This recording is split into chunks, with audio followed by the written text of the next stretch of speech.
एक चीज और जहन में रखिएगा, एनएलपी में किसी भी चीज को करने का कोई एक तरीका नहीं है। सो कभी ऐसा होता है कि आप कोई 10 मुख्तलिफ मशहूर कामयाब और लोगों की 10 किताबें उठाएं या उनकी दो 10 ट्रेनिंग्स देखें, और उसमें एक ही चीज को कर उन्होंने किया होगा, बजाहिर एक ही नाम की टेक्निक होगी, मगर उन्होंने 10 अलग अलग अंदाज से किया होगा। Because it's not in the technique, it's not in दो स्टेप्स। जब हम कोई चीज सीख रहे होते हैं, समझा रहे होते हैं और समझ रहे होते हैं, तो उसको समझने के लिए एक सीक्वेंस में हम कर रहे होते हैं।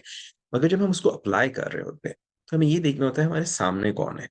ओके, तो हम टेक्निक को हमारे सामने जो है, क्लाइंट जिसको भी जो जरूरत है, हम उसके हिसाब से एडजस्ट करते हैं।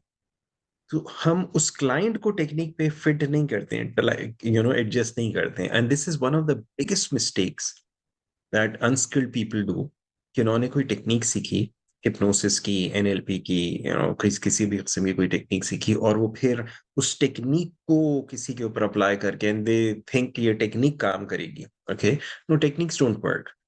It's you who will make it work by customizing it. So वो कस्टमाइजेशन जो है वो थोड़ी सी, एंड बहुत सारी चीजें रिपीटिशन से, स्किल्स जो है डेवलप होती हैं, प्रैक्टिस से आती हैं। सो जो चीजें हम कर रहे हैं, इनको करने का बहुत सारे मुख्तलिफ तरीके हैं।